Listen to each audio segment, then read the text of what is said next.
glad to see you again. We're going to start today with another silly song with Mrs. Mundell. You're going to hear a lot of rhymes in this song. Whenever you hear a rhyme, I just want you to give me a thumbs up, or you can pat your head, or you can make an R for rhyme and just shake it each time you hear a rhyme. But this song is called Down by the Bay. Some of you might have a connection. You might already know this song. It is a very silly one, but be listening for those rhyming words, okay? Down by the bay. Down by the bay, where the watermelons grow, back to my home, I dare not go. Grow, go. They rhyme. Listen to this part. For if I do, my mother will say, did you ever see a goose kissing a moose down by the bay? Goose, moose, rhyme. Here's another silly one. Down by the bay, where the watermelons grow, back to my home, I dare not go.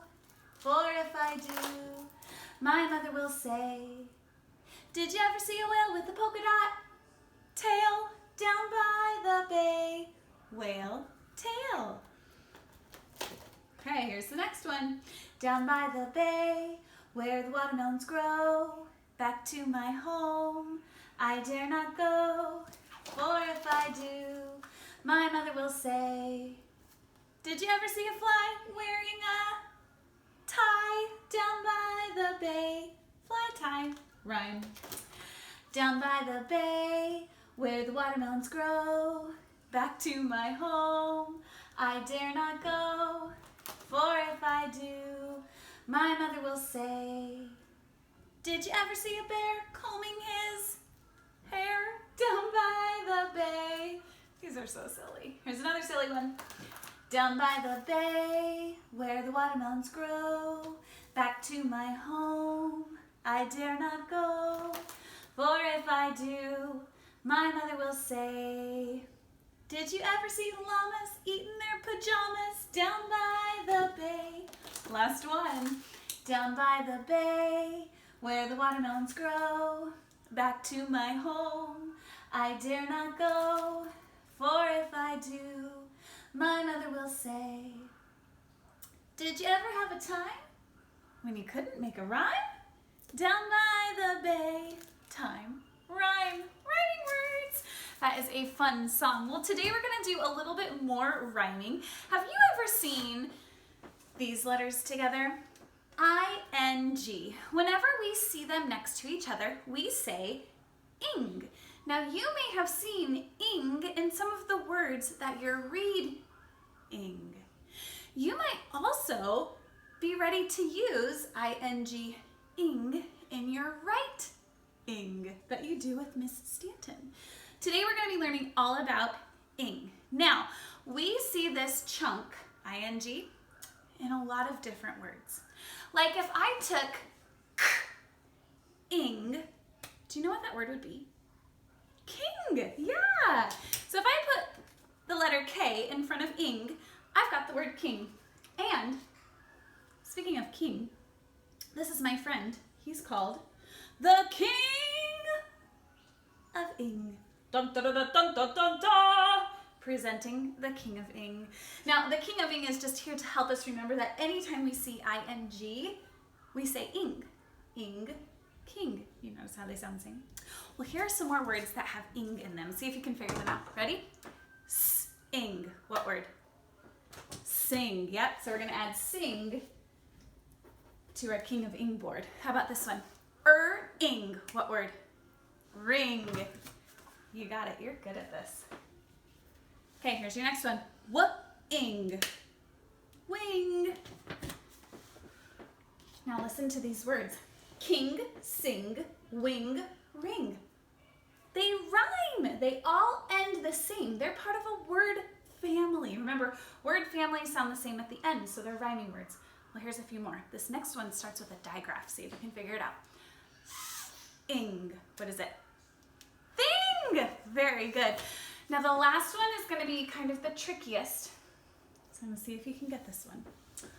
B-er-ing.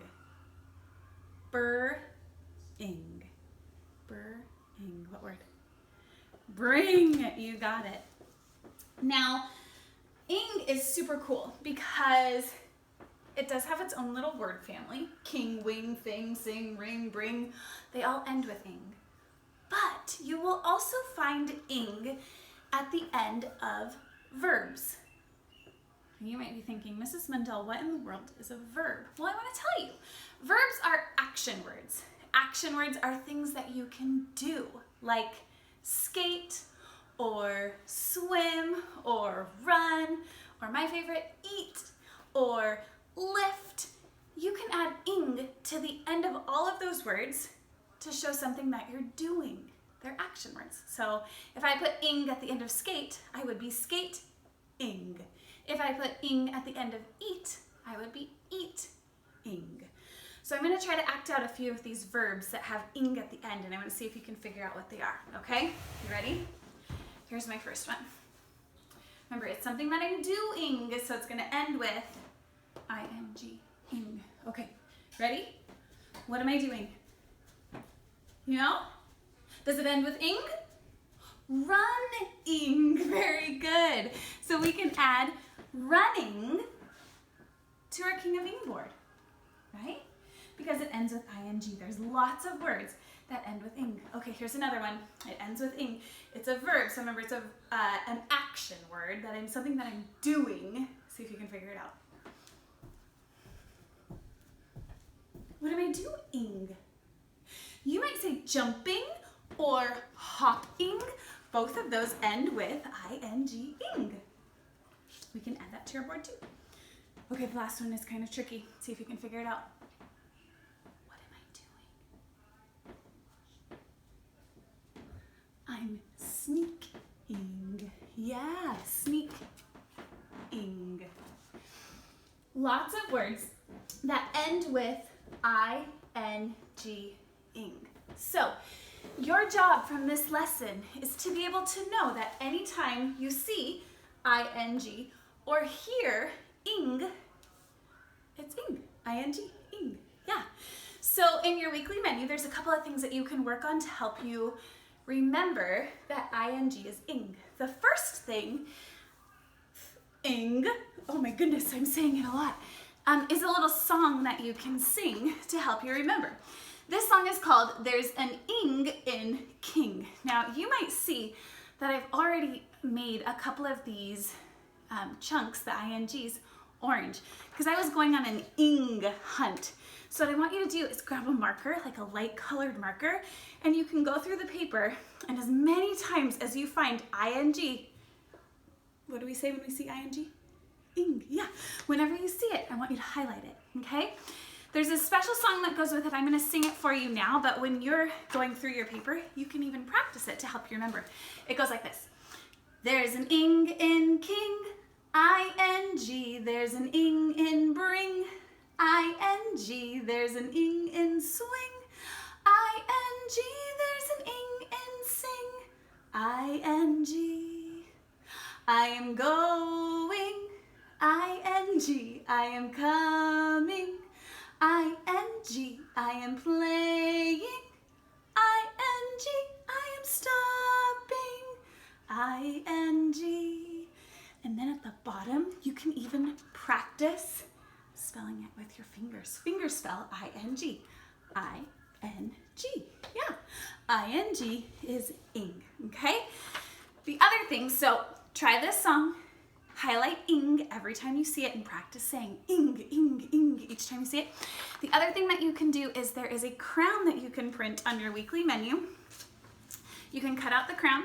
You're going to write ing nice and big. Remember, ing is ing. And then I want you to decorate your crown with words that have ing in them. I have ing, ring, sw-ing, swing, and sing, sing. Then I just took a little scrap paper to make the headband, and I'm using tape to tape it together. And noticing that this crown is a little bit small for me, but I have a special friend that I'm going to put my crown on. And it'll fit perfectly on him. And then every time I see him, I can remember ing is ing. Do you remember dun dun da dun dun da da? Silent E-Man.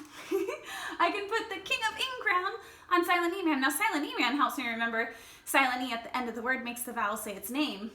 But then if he's the king of ing, every time I see ing, I'll remember that's ing. Yeah. So this week, make your king of ing crown. Go on an ing hunt. And I also want you, when you're reading your books, I want you looking for ing and remembering that that is ing. You are going to see it so many times. So be looking for it. And then when you're doing your right ing, if you get to spell a word, maybe you're spelling doing. You know do because that's a sight word. So you can write D-O. And then when you hear ing, remember I-N-G are those 3 letters that make that chunk, okay? So practice ing this week. The more you practice, the better you'll get. Before you know it, you will be an ing expert, all right? Well, that's it for today. Thank you for joining me, and I will see you again real soon. Bye-bye, everybody.